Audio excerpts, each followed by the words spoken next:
So I'm here primarily just to try to give perspective on what an advertiser would think. And all I want to do today really is open up, not have a session where we gush about how much forums mean to us, because they do, they're really great, and I will absolutely acknowledge that. But what I'm hoping to do today is actually bring you inside the walls of eBay, just one affiliate marketer for a day, so you can see how we're thinking about things, but also then just to tee up some broad topics for Q&A towards the end. So hopefully you guys all know eBay. I would imagine you do. I can't help but put this slide up. eBay is undergoing an incredible pivot right now. It's such an exciting company, and I say that with all sincerity. Some of the acquisitions we're making, for those of you that are paying attention, are really phenomenal. So I'm pretty involved in the Milo acquisition towards the bottom, but basically what eBay is doing is bringing every product on every shelf physically in warehouses and even in people's garages all into one database to create this Uber commerce platform. So I think that's going to be beneficial to all of you and all of us as consumers as well in the very near term. So I'm assuming everyone knows eBay. I'm hoping most of you know of, if not work with EPN. EPN is eBay Partner Network. That's eBay's in-house affiliate program. We brought it in-house about 3 years ago. We used to work with different networks all across the globe. We decided a few years back to bring it in-house so that we could be closer to our publishers, closer to the data, and create one unified platform with one unified tool set so that we could really take it to a level that we otherwise thought we weren't able to do. So one, I'm going to talk about why we like affiliate marketing. There's a lot of, I think 80% plus of the Internet Retailer 500 have affiliate programs. That means 20% don't. We certainly do. We absolutely love it. There's a lot to be gained from it.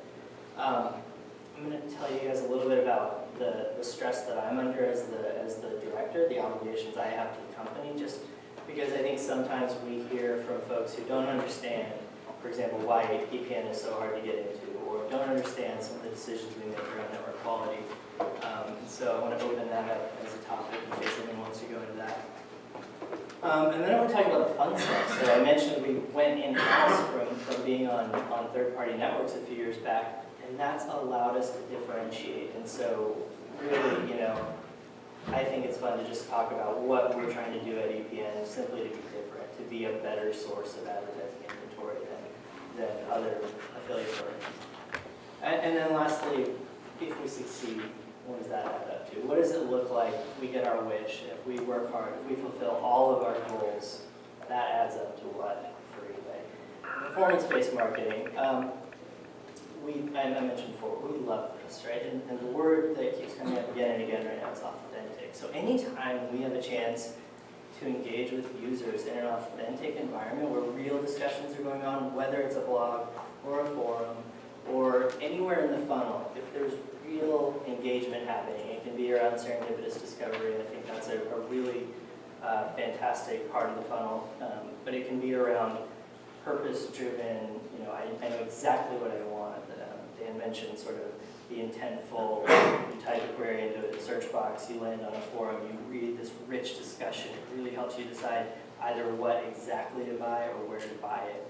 That's rich user experience that we want to be a part of, and furthermore, we need leverage. We know that eBay cannot possibly create all of that content on its own, cannot possibly create that level of deep forums, deep community engagement. So it absolutely makes sense for us then to open up a big affiliate program and try to work with you guys, however possible, so that we're a meaningful partner to you as you monetize these great communities you've built. And so it gives us engagement in an authentic way. It's brand building, it's traffic building, it's in my opinion the best form of advertising we can do. It gives us ubiquity. So because it's performance based, we're not putting ad dollars on the line at risk. We're putting it in sort of receive the value first, pay the next day, which means we can afford ubiquity. So there's a notion of supply and demand of inventory. I actually think if you price it all properly, we'll take it all. We'll price it all properly. If your price is below what we're willing to pay, we want it. And then, in other words, no budgets.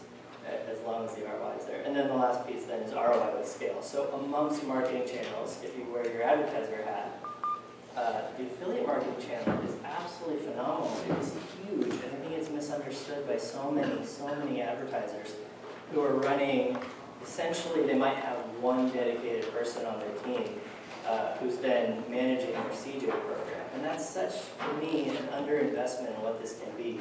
There's such a huge opportunity to engage with these thousands, hundreds of thousands of great sites on a performance basis. And so, that's why you don't see us doing that anymore. We actually have quite a large team at eBay trying to make the most of this channel and create this absolutely huge channel that has probably the best ROI available of any channel versus, for example, paid search, display, or other. So we love it. I put up Bring a Trailer just as an example. Bring a Trailer is the one I talk about internally all the time. I felt like I would stick with it for today rather than pick any one forum and try to play favorites. But it's such a good example. So this is a site that has a community, it has about 400,000 people every single morning who check this site. And it's a little bit like daily candy. They post 3 cars that are for sale that day. At this point, it's their users telling them what cars are for sale. But it's always interesting. It's quirky cars. Sometimes it's exotic sports cars. Sometimes it's, a hauler that Ferrari used for its racing team 60 years ago. But every day there's this amazing content, both visual, image content, but also rich descriptions that are written by the editor. And then the community goes nuts. Beneath every one of these you get 50, 100, 200 responses every single day. And that, for me, really captures this sort of engagement that is available through affiliate marketing. And so eBay happens to be one of the 3 just about every day on the Bring a Trailer. And it's a great way for us. I mean, our CMO loves this because it's, we could buy all the advertising that we want. There's nothing better than engaging with a community on their turf and sort of gaining the explicit endorsement of this site. And I think you guys, to the extent you're forum owners in this room, have that exact same value prop to us. And so I mentioned I won't gush too much, but there's no doubt that forums can be a really, really appealing source of advertising and engagement for us. So what pressures am I under back at home in San Jose? Basically, there's a few things. So there are risks to this channel, both in terms of actual fraud, where people are manufacturing clicks or otherwise manufacturing traffic that doesn't really exist, in which case we are susceptible to millions or tens of millions of dollars of potential loss. I can't let that happen on my watch, and so you will see us, you have seen us invest heavily in network quality, both people, protocols. We have a number of vendors that we use that no one ever sees that are helping us look at our advertising wherever it sits on the web. We have to do that. The one thing about affiliate marketing, my finance guys remind me all the time, it's like your wallet is open. You've struck a contract that says we'll pay you on a performance basis. And that means that the meter's on, and so we have to feel good about where our ads sit and who exactly we're working with. And then the other thing is brand degradation. So it's interesting, it comes in all forms. There's people who will sort of mimic the eBay logo, which is not necessarily my favorite thing to come across. It's something I hate getting emails about from other execs. There are sites that are sort of okay looking, and you get some gray area where do we want to be there? Is that brand damaging to be on a site with some broken links, or is there, like I said earlier, there's a price for every click? Is there a price at which we're okay to be on that site? We have to make judgment calls all the time. And then there's actually other things like Twitter, for example. So the reason Twitter is interesting is because we don't want to be seen as the company that's powering Twitter spam, or Facebook, or any place. So even your forums, where you're just on the topic of what's the right mix and where do you run into the wall of authenticity, we absolutely steer towards put the user first. We want, in this context of this discussion, for everyone to preserve the absolute best user experience you can, and that's the thing. That's what makes you appealing to us. Is what makes it valuable to us. So if you were to go and take the threshold down and start having higher volumes, but sacrificing some of the authenticity of your own user experience, that actually is a negative for us. We take the authenticity over the volume. We've got plenty of volume coming in. protect the brand, guard against fraud, and then of course, create velocity. We have 300,000 sites that are actively sending us one or more click each month. We have a huge amount of distribution. So if we really want to, we have the ability to make sure we can sell absolutely any single product or any single listing we want. And so that becomes really exciting then as a mandate for us, is to create velocity and then where. And so we choose to create velocity for the sellers who build the eBay that we want to become. So you can start to reward sellers who either have great shipping policies, better photos, better seller ratings. All those things that sort of encompass the user experience we want, we can then put those systematically at the top of our APIs, or actually change our payouts to reward those so that you guys then want to take those and make them way surface. And that spins the wheel and creates velocity for those listings that are the eBay that we want to become.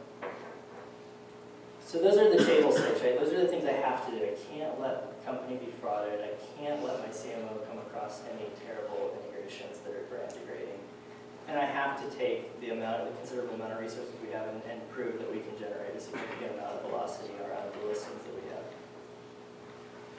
And then there's the fun part. So nobody actually, this is where I say, I don't think people get it. And I mean this almost across most affiliate marketing companies. There's such a strategic asset to be had here.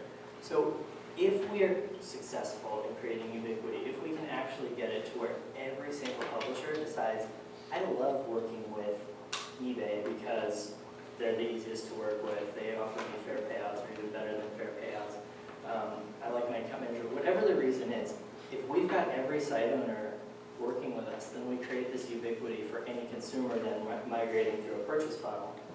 In which case we've created this extremely valuable asset to eBay, which is going to be, it's going to take a decade or more for any other would-be competitor to replicate.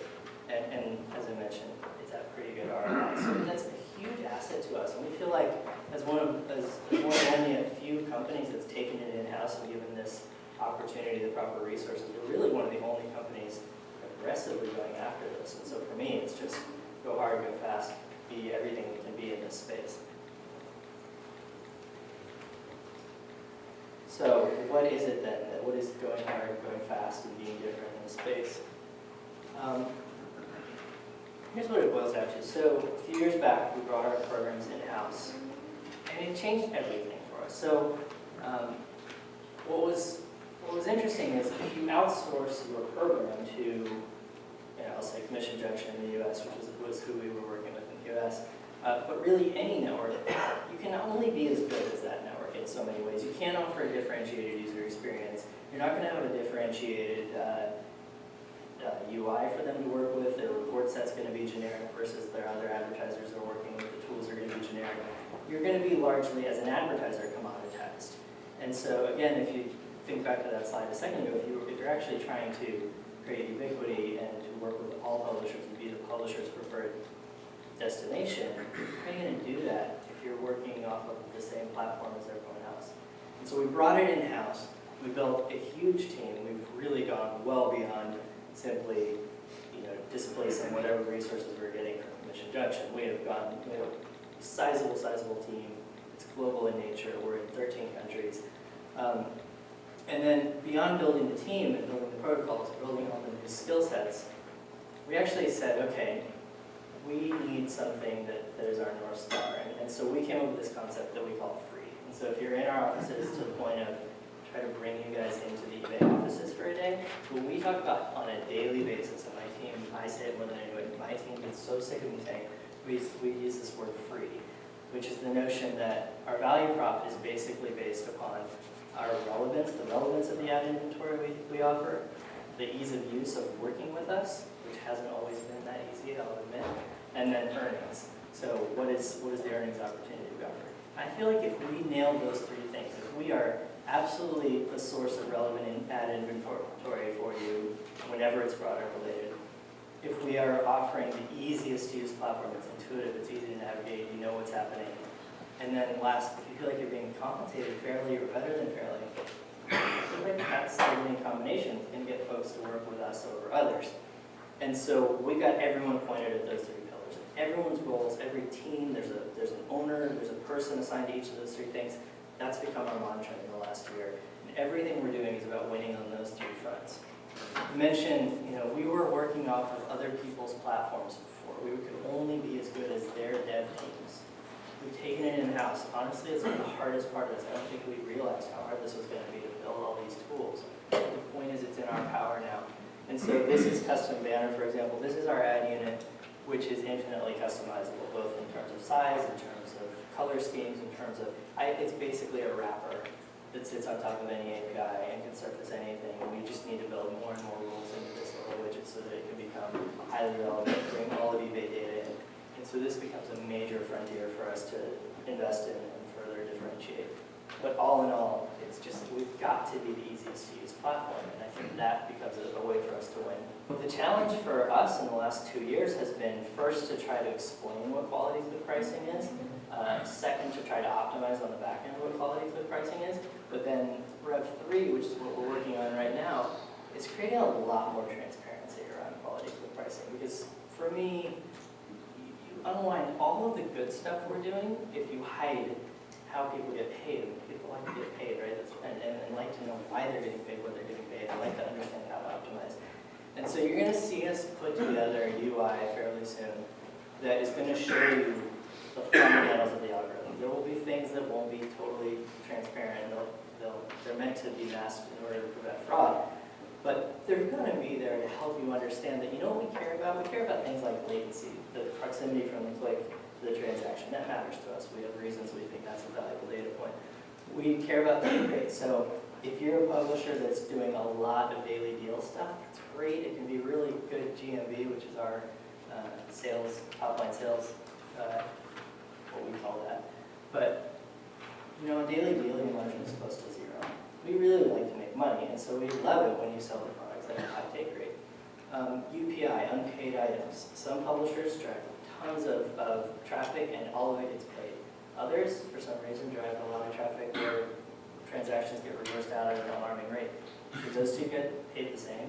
Absolutely not. And the same goes for transparency. So we really care about knowing where our ads reside. We actually have asked everyone to start passing refers, and we measure that. We measure for every single site, what's our transparency rate? How much of your traffic do we know? And are we comfortable with that? Tool ID. So for example, we might want to pay you more if you implement custom banner than if you use data feeds. I can't tell you why we would want to do that, or maybe we want to do the opposite. But the point is we now have the levers to start paying you differently based upon what you do. And then last, which is the one I'm most excited about, is starting to bring in site metrics. So one of the fundamental failures or gaps in affiliate marketing right now is everything's based on the click and the post-click behavior, which means, I think a lot of discussion in the first two sessions was around commoditization of all this ad inventory. And I think Jeremy said, you don't have the opportunity in many cases to tell the advertiser why your ad inventory is worth more. Maybe not. Maybe I'll never have a direct relationship with the 301,000th website we work with, but I can have a relationship with that data. I can start pinging lots of different APIs like Compete, like Alexa, and I can start to build a profile on every single referring domain and understand that even in the absence of a lot of post-click value, if I'm getting impressions on an Alexa 100 site, there's value right there. And so trying to build in that pre-click value does two things. One, means I actually am increasing my payouts to the folks we work with, which is good for me and my aspiration of being the publisher's preferred network. Two, it's good for you guys because it's actually recognizing the full value that you're creating. I don't understand why we would add partial value.